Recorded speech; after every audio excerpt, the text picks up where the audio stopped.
As a 5-year-old kid, I was the youngest kid in my neighborhood. And the kids across the street were all older than me, and I looked up to them. They were up here, they had all the coolest toys, all this stuff.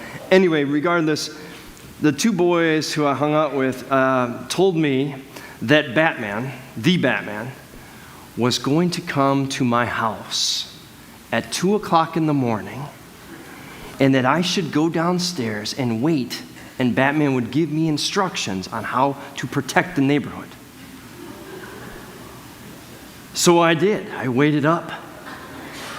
And at 2 o'clock in the morning, I went down. And at 2:05, Batman still hadn't arrived. I didn't have a bat signal, but I did have the phone. So I called across the street.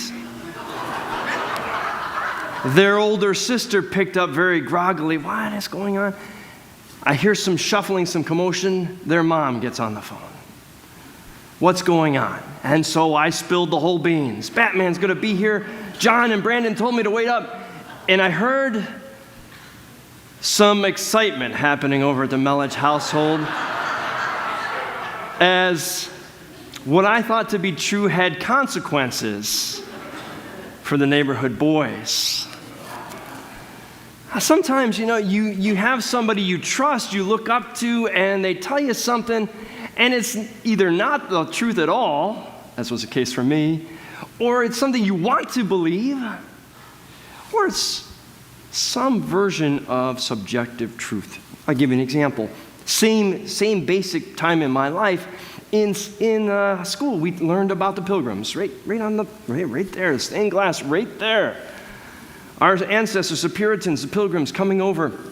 And I was taught, we were doing little cutouts of the Pilgrims, and at that time, the Indians. And I was told how the Pilgrims kind of saved the day. They shared with the Indians, and we all had, this fabulous feast that now is Thanksgiving.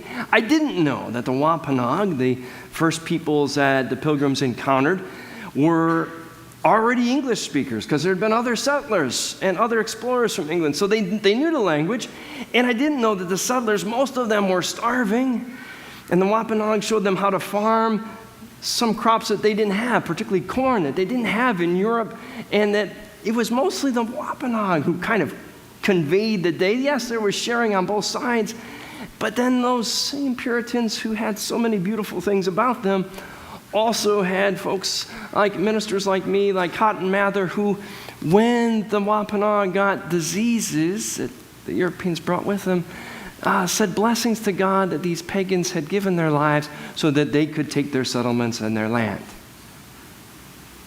What is true? Yes, blessings, thanksgiving, mutuality, but also some bias and prejudice that certainly at first grade I was never taught, right? You're not going to teach a first grader that. Christopher Columbus sails the ocean blue, 1492. We sang the songs and then discovered that the Arawak who Columbus met in the Caribbean were imprisoned and forced in labor and became part of a huge slave trade, and that from his own chaplain, Bartholomew de Casas, how brutal and ruthless Columbus could be, and taking from his own men on his voyage their cuts of the profits of the journey. So not everything was shiny and rosy. There's truth, subjective truth, but it is, in the course of history, those who conquer, those who have power, who tend to be the one who tell the story of what is true, and conveniently or intentionally leave out pieces of the subjugated and conquered. Or they're portrayed as less than, inferior in intellect, inferior spiritually, so that there's kind of a shine on the victors. Why do I share all this? Pastor Scott, what does any of this have to do with the text today? I'm glad you asked. Pontius Pilate is a power player in Judea. He is the governor of Rome, appointed by Caesar, and according to history that we have from Jewish and Roman sources, Pilate was a pretty brutal guy. And he was not popular with the Jewish people. Why not? What do we know? We know that Pilate when he first came to Jerusalem in a show of force, brought emblems and banners, standard bearers that the legions would bring, with images of Caesar, the eagle, Roman symbols of power, into the temple courtyard. Huge no-no, because in the commandments it says, "Thou shalt not have any graven images before me." And so the Pharisees, as a show of defiance, said, "You will not bring those a step farther." They knelt and bared their necks because Romans were going to threaten to execute them, and said, "You will not bring those into the threshold of the temple of our God." We also discover that Pilate took money from the temple treasury to maintain the house of God that was so vital to the Jewish people, and used it to update the aqueduct coming into Jerusalem. A good civil project, but again, against the people's faith, traditions, and beliefs. And so again, a delegation of the Jewish people went to protest to Pilate, and he had them clubbed to death as a sign of, "I am in charge here." You read in Luke's gospel that Pilate mixed the blood from the temple sacrifices with the Galileans' blood from the Galileans who had been dissidents. The message from Pilate was clear. You don't mess with Rome. We are in charge here, and you will comply. Why do I bring this up? Did it ever strike you as curious that somebody who had no problem executing anybody, who said they were against Rome, who said they were a Messiah wannabe — there were many before Jesus who claimed to be Messiah, and Pilate ruthlessly got them out of the way — how is it then that Pilate is portrayed in our Gospels as, in Matthew's Gospel, washing his hands? This is an innocent man. His blood is not on my hands, it's on you. His wife comes to him with nightmares, have nothing to do with this man. In fact, so much so that in Coptic and Egyptian churches, there are feast days to Pontius Pilate, because the tradition is that through his wife, Pilate became a Christ follower himself.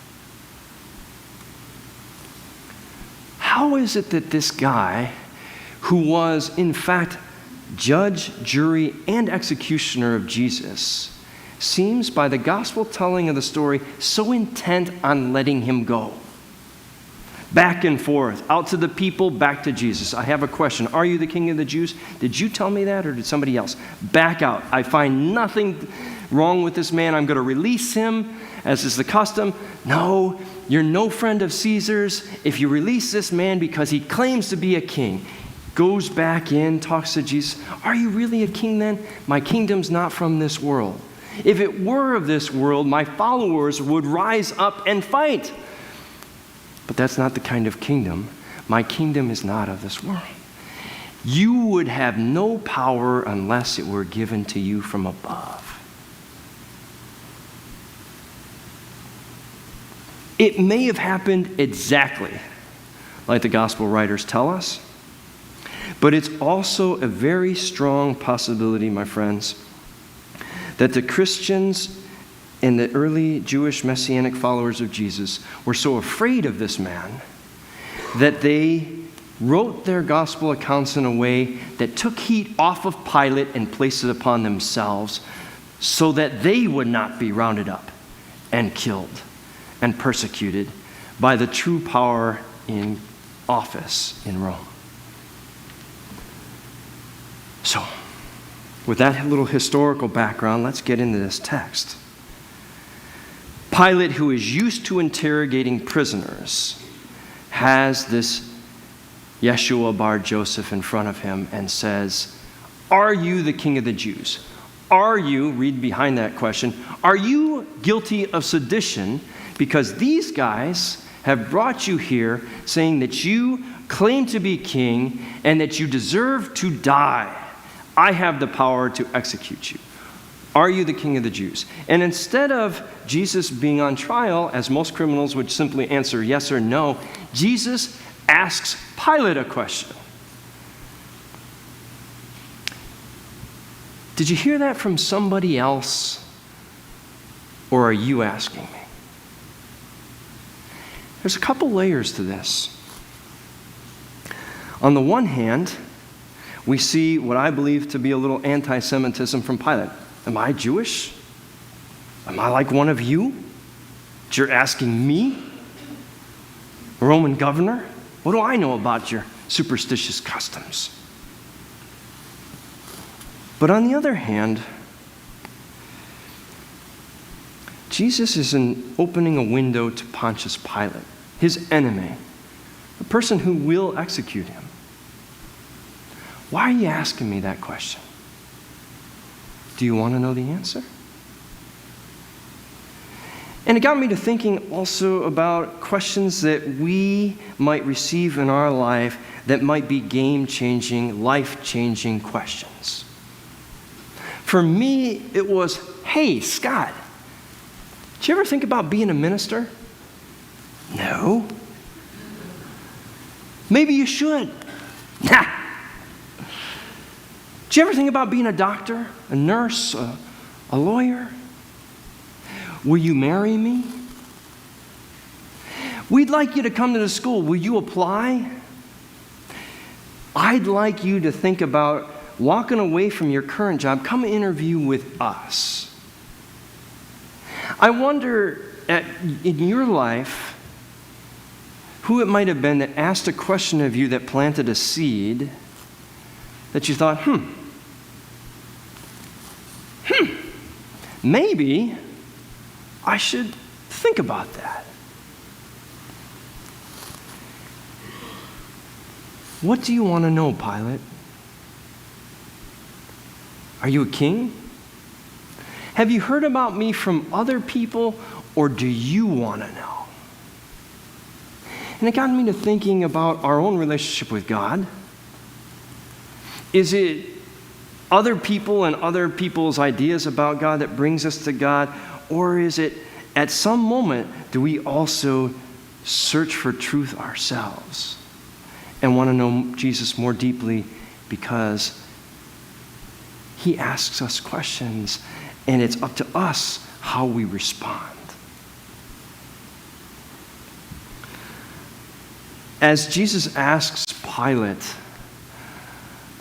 Pilate says, listen, I don't know. I'm not like one of your people. And then he goes back out. He asks the Jewish authorities, and he comes back in.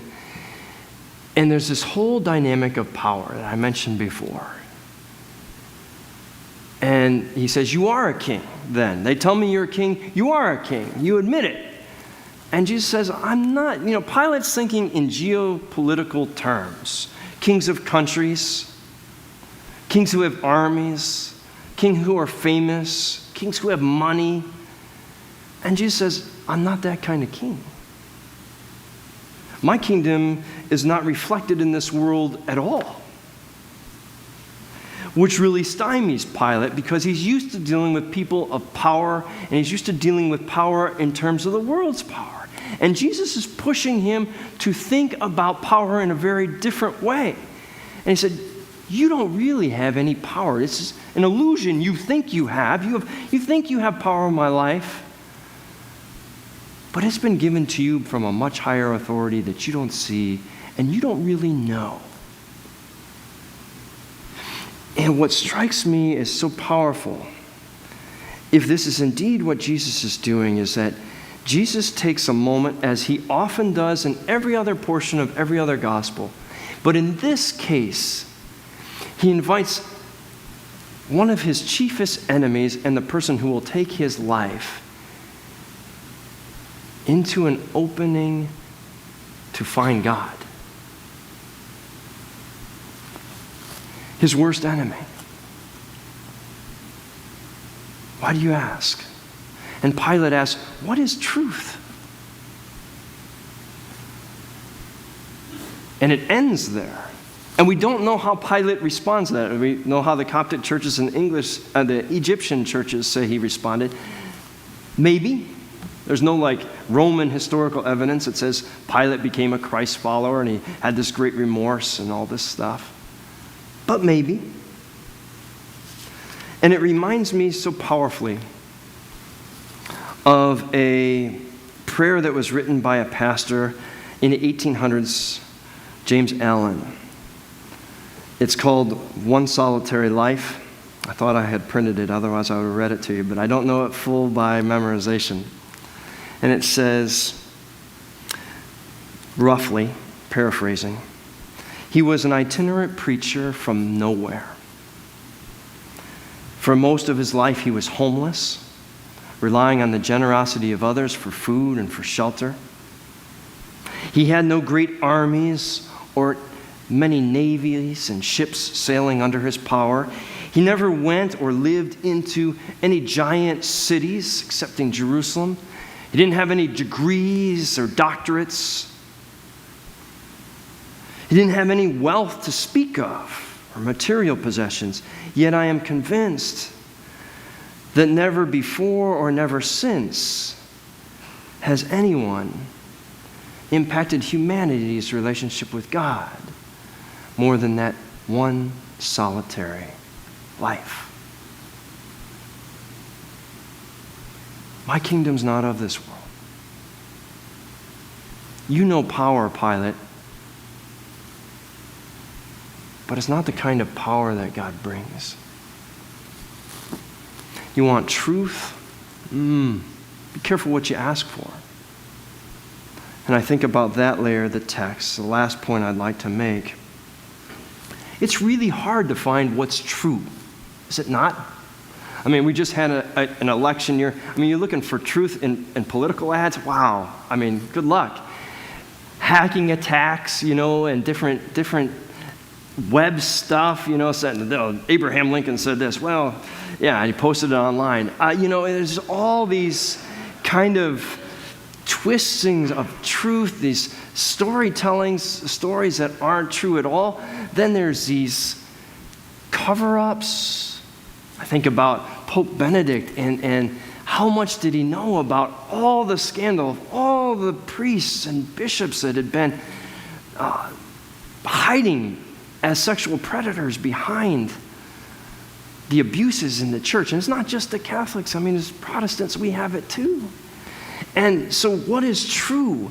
What happens when the veneer is pulled back and we see the good in us, but also all the things that we like to hide? You can't handle the truth. You don't want to know it.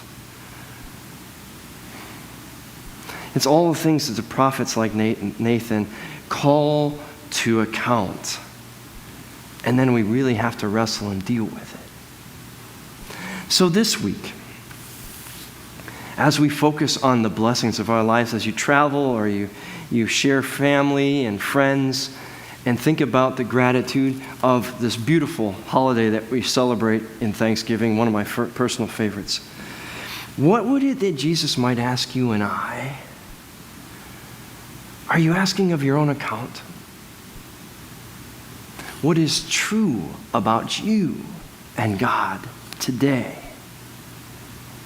And what might God be asking you and I to live into, step into more truthfully, more honestly, to be a brighter reflection? Because that's the last thing that John's gospel really speaks to. From beginning to end, I have come into this world, light when people enjoy darkness, to testify to the truth about God and God's invitation to us to live into it. Amen.